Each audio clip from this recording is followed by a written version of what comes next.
ನಾನಲ್ಲಿ ಭೇಟಿ ಮಾಡೋಕ್ಕಾಗಲ್ಲ, ಹಂಗೆಲ್ಲ ಎಲ್ಲ ಕಡೆನೂ ಭೇಟಿ ಮಾಡೋಕ್ಕಾಗಲ್ಲ ಅಂತೇಳಿ ನಾನು ಭೇಟಿ ಮಾಡೋಕ್ಕೆ ಒಪ್ಪಲಿಲ್ಲ.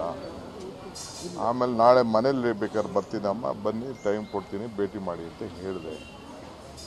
ಸೊ ಇವತ್ತು ಟೈಮ್ ಕೊಟ್ಟಿದ್ದೆ. ಪಾಪ ಅವರ ಮಗು ನಮ್ಮ ಸ್ಕೂಲಲ್ಲೇ ನಾನು ಹಿಂದೆ ಸೀಟ್ ಕೊಟ್ಟಿದ್ದೆ. ಅವ್ರ ಮಗುಗೆ ನಮ್ಮ ಸ್ಕೂಲಲ್ಲೇ ಓದ್ತಾ ಇತ್ತು.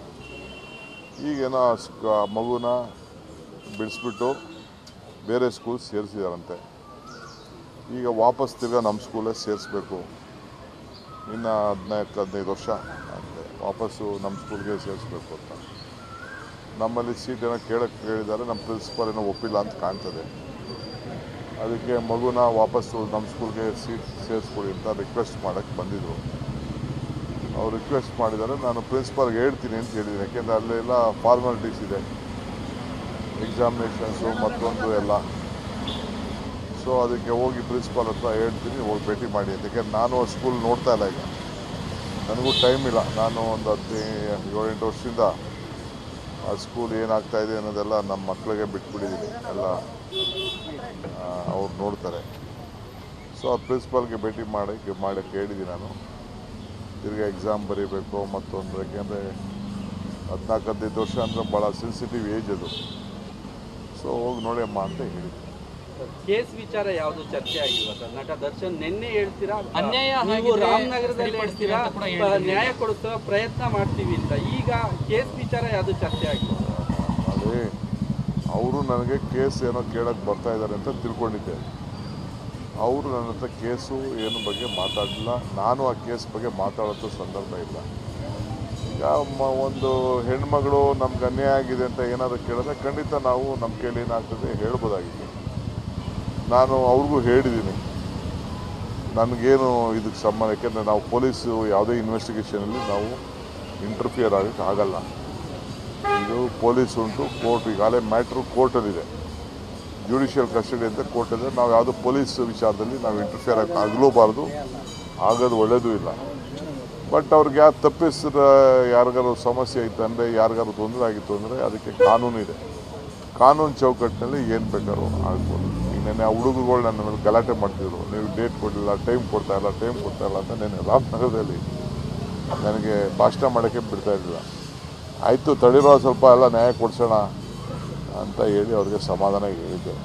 ಇವತ್ತು ಭೇಟಿ ಮಾಡ್ತೀನಿ ನಡೀರಿ ಅಂತ ಅಂದ್ಬಿಟ್ಟು ಒಂದು 15 ನಿಮಿಷ ಕೂಗ್ತಿದ್ರು ಅವರೆಲ್ಲ ಹುಡುಗರುಗಳು. ಏನು ಮಾಡ್ತೀರಿ, ನಮ್ಮ ಕ್ಷೇತ್ರದ ಹುಡುಗರುಗಳು ಅಭಿಮಾನಿಗಳಂತ ಕಾಣ್ತದೆ.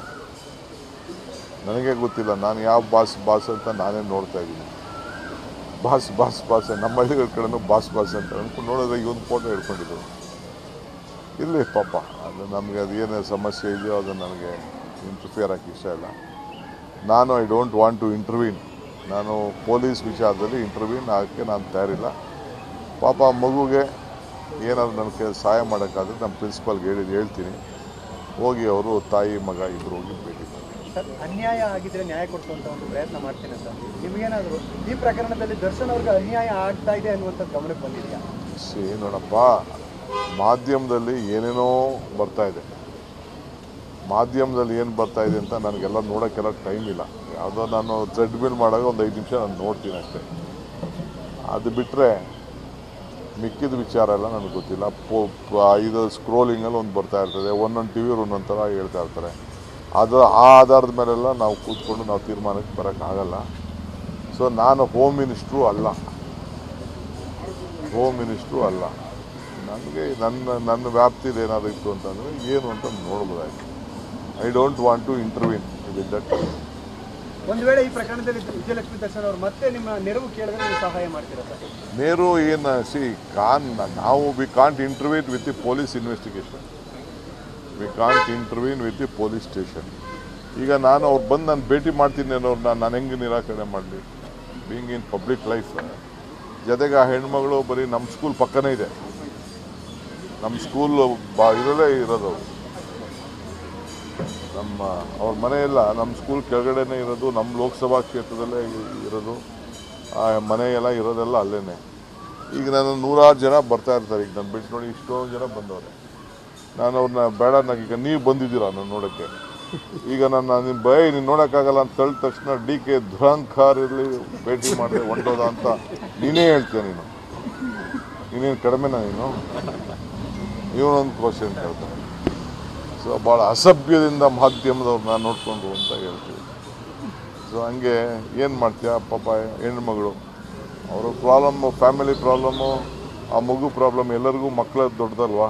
ಅಲ್ಟಿಮೇಟ್ಲಿ ನಿಮ್ಮ ಮಕ್ಕಳಾದ್ರೆ ನಮ್ಮ ಮಕ್ಕಳಾದ್ರೇನು ಪಾಪ ಭಾಳ ಮಗು ಎಜುಕೇಷನ್ ಬಗ್ಗೆ ಅವ್ರಿಗೆ ಕನ್ಸರ್ನ್ಡು. ಅಟ್ಲೀಸ್ಟ್ ನನಗೆ ಭಾಳ ಸಂತೋಷ ಏನಾಯಿತು ಅಂದರೆ ಆ ಮಗು ಎಜುಕೇಷನ್ ಬಗ್ಗೆ ಪಾಪ ಭಾಳ ಯೋಚನೆ ಮಾಡ್ತಾರೆ. ಯಾಕೆಂದರೆ ಅವ್ರಿಗೂ ಬೇರೆ ಬೇರೆ ಸ್ಕೂಲ್ಗಳಲ್ಲೆಲ್ಲ ಮಗುಗೆಲ್ಲ ಕ್ವಶನ್ ಮಾಡ್ತಾಯಿರ್ತಾರೆ. ಸೊ ಈ ಮನೆ ಎದುರುಗಡೆ ಹೋಯ್ತಾ ಬರ್ತಾ ಇರ್ಬೋದು, ಅದೆಲ್ಲೋ ದೂರ ಹಾಕ್ಬಿಟ್ಟಿದ್ರಂತೆ ಎಲ್ಲೋ, ನನಗೆ ಗೊತ್ತಿಲ್ಲ ಅದು ಯಾವ ಸ್ಕೂಲು, ಯಾವುದೋ ಸ್ಕೂಲ್ ಅಂತ ಹೇಳ್ತಾಯಿದ್ರು, ಯಾವುದೋ ಒಂದು ಇಂಟರ್ನ್ಯಾಷನಲ್ ಸ್ಕೂಲ್ ಟೈಪ್ ಆಗ್ತಿದ್ರು. ನಮ್ಮಲ್ಲೇ ಓದ್ತಾಯಿತ್ತು. ಲಾಸ್ಟ್ ಇಯರ್ ಅವರು ಸ್ಕೂಲ್ ಬಿಟ್ಟಿರೋದು ಸರ್, ಈ ವರ್ಷ ಅಲ್ಲ. ಅದೇ ನಮ್ಮಲ್ಲೇ ಓದ್ತಾಯಿತ್ತು, ನನಗೆ ನೆನಪಿದೆ. ಅವನು ಪೇರೆಂಟ್ ಬರಲೇಬೇಕು ಅಂತ ನಮ್ಮ ಸ್ಕೂಲಲ್ಲಿ ಗಲಾಟೆ ಮಾಡಿ ಪೇರೆಂಟ್ ಕರೆಸಿ ಬುದ್ಧಿವಾದ ಹೇಳ್ತಾರಂತೆ. ಇಲ್ಲಿ ಮಕ್ಕಳದು ಬಿಹೇವಿಯರ್ ಬಗ್ಗೆನೂ ಪೇರೆಂಟ್ನ ಕರೆಸ್ತಾ ಇರ್ತಾರೆ ನಮ್ಮಲ್ಲಿ, ವರ್ಷಕ್ಕೆ 2 ಸತಿ ಕರೆಸ್ತಾ ಇರ್ತಾರೆ. ಈತನೂ ಹೋಗಿದ್ದಂತೆ.